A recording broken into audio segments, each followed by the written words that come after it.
Right guys, the Nikon Z6 and Z7, or Z6 and Z7, depending on where you come from,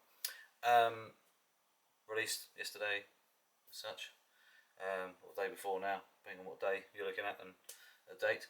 They're getting a massive amount of abuse, and I can see why. They weren't as good as they should be as such. The specs are a little bit lower than anyone was expecting. There's certain things they haven't got that you would have thought they might have. But I was just going to think back. I mean, I've been a Sony user since sort of day one as such. From Nikon film into Konica Minolta, digital SLR, and then the transition into Sony. So I've been with them since day one. And obviously progressed through the systems. So going from DSLRs into the SLT and into mirrorless, and where we are now. So shooting, even with the RX10 Mark IV, which I'm filming on now, I kind of know their systems inside out. I know the menus, I know the functions. You can do, once you know a system, you can shoot the eyes shut, can't you? Literally. The few things that they haven't done, so this is Nikon I'm talking about, so they haven't changed the capacity of the battery, so they're still using the DSLR batteries. Well, mirrorless cameras generally use a little bit more power, so you've got the stabilisation, for example, the EVF and the screens, and they just use a little bit more. So the way Sony combated the A7R2 battery issue was a bigger battery, so it's a much higher milliamp battery compared to the previous one, so that's why they last longer. And it is around about the same now. I get around about 1,000 or plus shots out of a battery charge, no problem at all. In fact, with the A7R3 I've never actually run it out. Even 1%, it carried on going and going and going. So much so I actually changed the battery just in case it ran out. But then I've actually done a test, so if you scroll through my videos you'll actually see how long that 1% lasts until it goes down to nothing, and it still keeps going. So that battery on the A7R3 and the A9 and the A7 III is incredible. The other thing is the name. It just makes me laugh because you've got the Sony A series and then you've got the Nikon Z series, so they're right down the other end of the line. It's almost like a bit of a funny joke there. But the biggest thing is, people are complaining about it, is they haven't got eye autofocus. My thoughts are, it's bloody brilliant. I mean, I use it all the time for portraiture. When you're shooting wide open and your depth of field is minimal, it really does help you get the shot. And someone today said it's a gimmick, blah blah blah. It's just for lazy photographers. No, it's not. It's a tool. You use a tool to make your life easier. You use a tool to make your job more efficient. You use the tool to get the job done as best as you can. Being a Sony user and the autofocus system and everything like that, and seeing through the EVF and seeing what you can see before you take the shot is a completely different world. Yes, I still can use a light meter. Yes, I can still set the shot up in fully manual, blah blah blah, and I still do. But going from a DSLR into the mirrorless side of things, the fact that you can see the shot before you take it saves you so much time. I mean, the old days you used to take, I mean, people still do. They're taking a shot on a DSLR and they'll probably take 1, 2, 3, 4, 5, 6, 7, 8, 9, 10 shots. And I think on the 10 shot, yes, I got it perfect. On the mirrorless, I might take 1, 2. I'm done. Next job. So the efficiency of the mirrorless cameras is the real world, the difference. Yes, the DSLRs can do a few things that the mirrorlesses can't do, and vice versa. But I'm just wondering about the eye autofocus with the Nikons. Have they not put them in? Have they not put it in there? Not because they don't know about it or this or the other, but has Sony copyrighted it? Has Sony put a patent on it that no one else can use it? Because there is, is it in any other cameras? I don't actually know that. I mean, I could search Google now, but I don't think it is. And it's incredible. It really, really, really is good.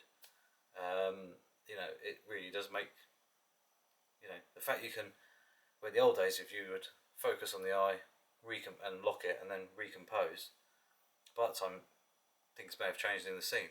Well, now I can compose and focus on the eye at the same time, and I've got the shot done before the light's changed. Or, you know, if there's a cloud, if you know, it's like if you're shooting and you're doing portrait and you're waiting for that cloud to move over, you know, but there's only a small gap, so you've got maybe you know, you've only got 2 seconds worth of light that's going to come through the clouds, in that gap in the clouds, and you're shooting, you know, you're ready, but you've now got to recompose and lock your focus on the eye.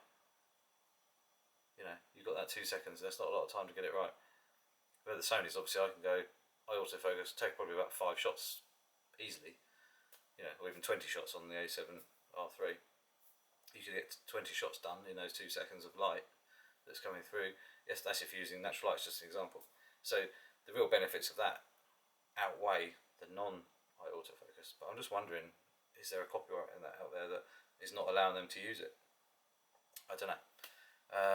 It's a bit like the old thing of the heated windscreens on Ford's cars, and the auto windscreen wipers, which are on Peugeots and Mercedes for about 10 years before anybody else even, you know, knew about them or got them. So that was all to do with copyrights and things, or patents. You know, so back to the Sony thing. If anybody can remember back to 2013, I think it was 2014. So 6th of April 2014. That's what it's saying anyway. It might be slightly wrong. The Sony A7R arrived. The first sort of full frame mirrorless. 36 megapixel, no stabilisation, 1 card slot, tiny battery. It was noisy. It was quite difficult to get really good shots with it, to be honest. It was quite clunky. Still very, very good. You could get some amazing shots with it. The extra detail from the 24 megapixels to 36 was incredible. And that sensor was used in the Pentax, DSLR. It was used in Nikon DSLRs. Really, really good sensor, but with no stabilisation, especially on the smaller bodies, especially on the A7R.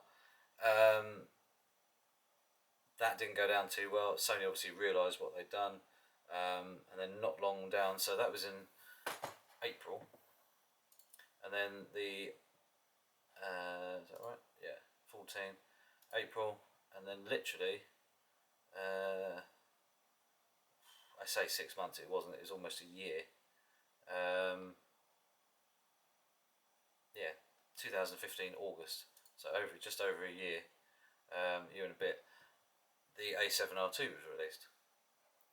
And that had 5-axis stabilisation, more megapixels, so 42.3 megapixels, you know, better ISO, only 1 card slot, but the battery was still the same, so it suffered from battery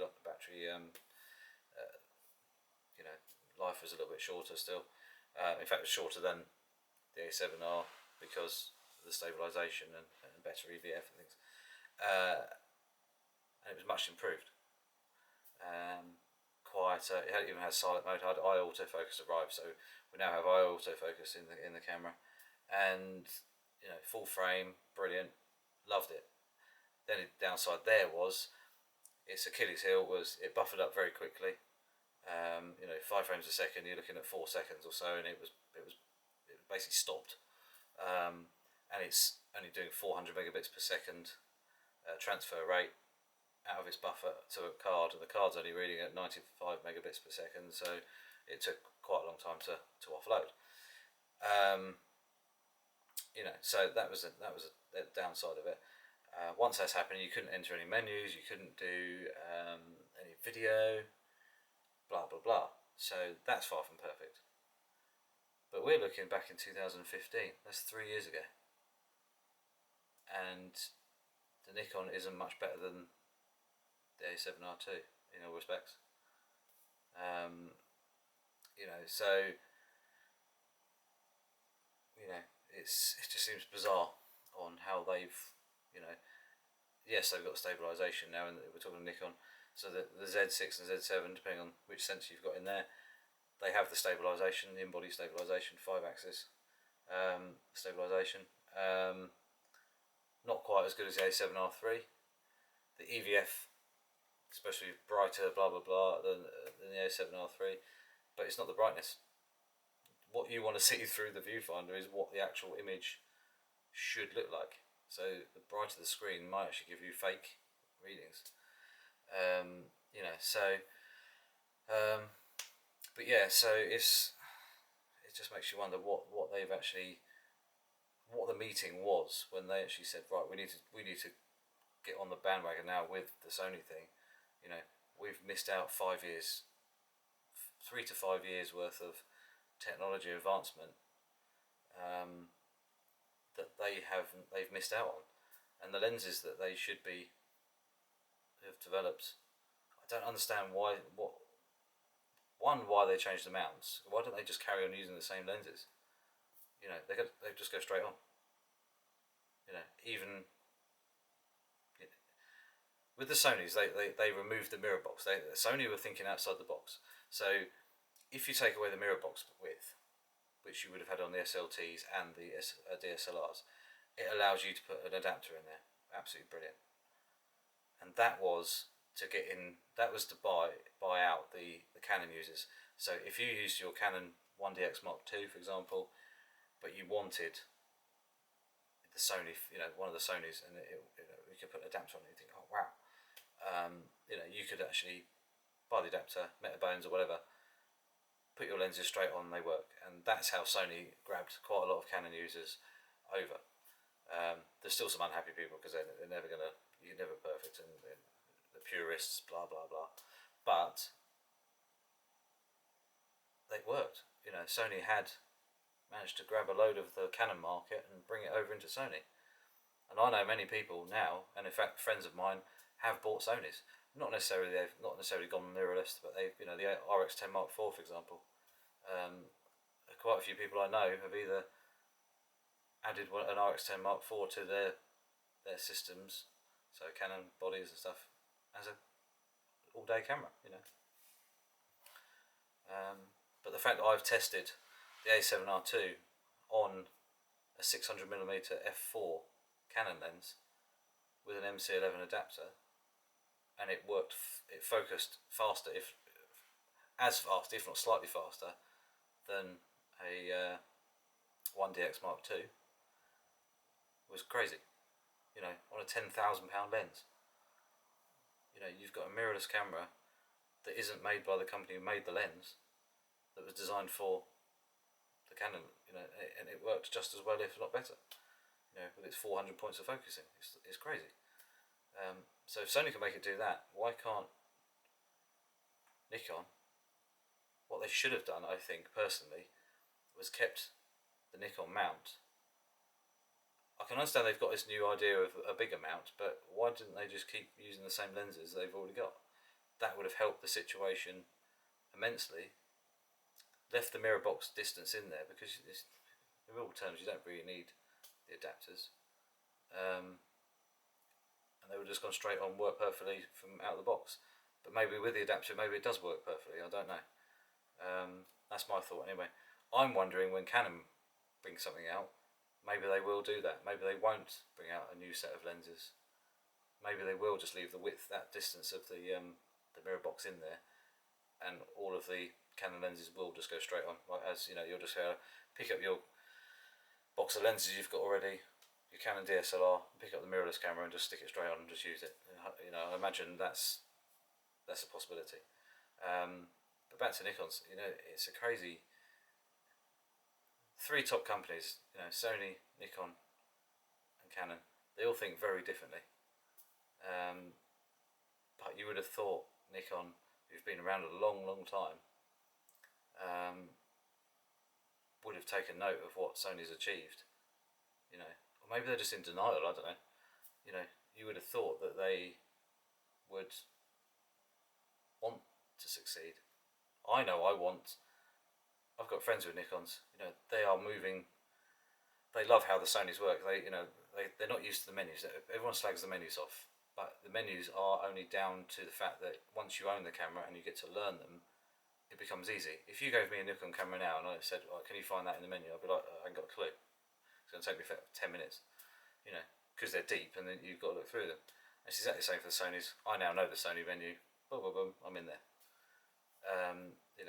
So that's got nothing to do with it. But it's the way that, it just does your head in. Their sort of thoughts of how they haven't, the cameras look good, but they haven't actually, it's almost like they haven't implemented some of the major things that could have been done. Where Sony went 3 years ago, two and a bit years ago, went from the A7R2 now to the A7R3, 2 card slots.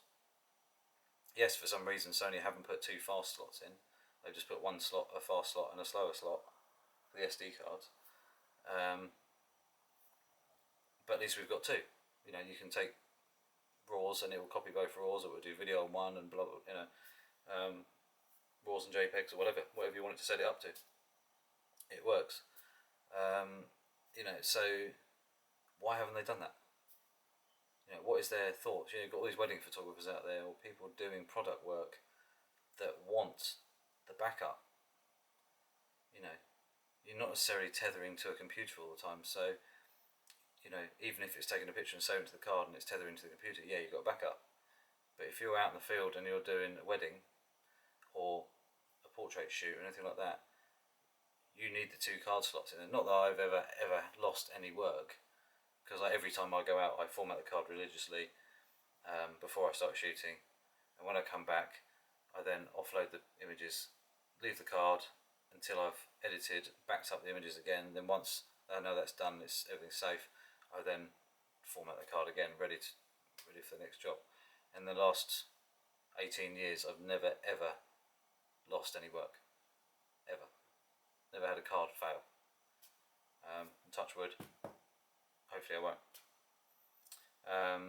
So there's that kind of thing. Stabilisation is obviously brilliant. The weather sealing that they're saying, it's got full beefy weather sealing, brilliant. But I've been using the Sonys for years in the pissing rain. Same as Canon before that, and out of if I go back, A700 used in heavy rain, no problem at all. A900 used it in heavy rain. A99 I even dropped it in the sea, into a rock pool. It still worked. I had to wipe it down obviously, and I had to have a new hot shoe because the salt ate into the multi hot shoe connection. Other than that, it was fine. A7R, didn't really own it long enough, but I probably did use it. A7R2 and A7R3 and the RX10 Mark IV, which I'm recording on now, have all had major rain, as in like wind, sand, everything. They have not let me down. I'm not worried. I've got insurance, and I'll get cover. So if the cameras break or whatever, you get a new camera there, and then they'll bring higher stuff to you within a couple of hours. So that's a huge handy thing to have, professional insurance. But when people say the Sonys haven't got full weather sealing, they're pretty well, they deal with rain quite happily. It doesn't bother me. Maybe the Nikons can deal with it a bit better, absolutely fine.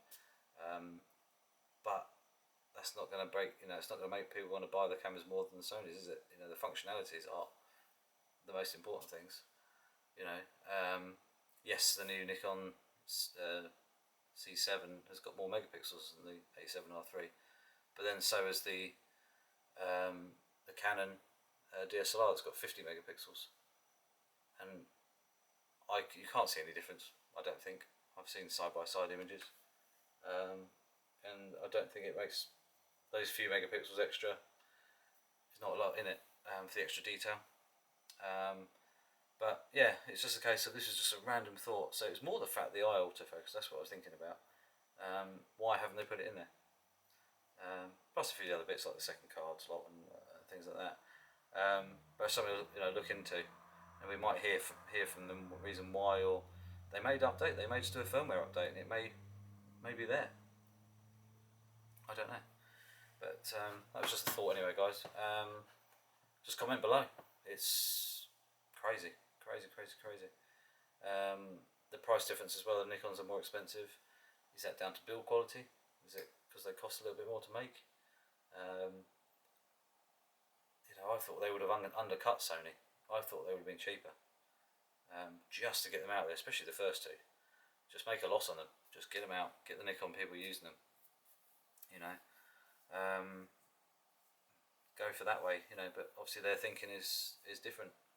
I don't know, but yeah. Anyway, yeah. So anyway, guys, please subscribe. Please click the notification bell and write some comments below. Ask questions. And let me know what you think about what I've just said. Obviously the eye autofocus and stuff like that. The batteries. I've got a dry throat. But yeah, I'll speak soon.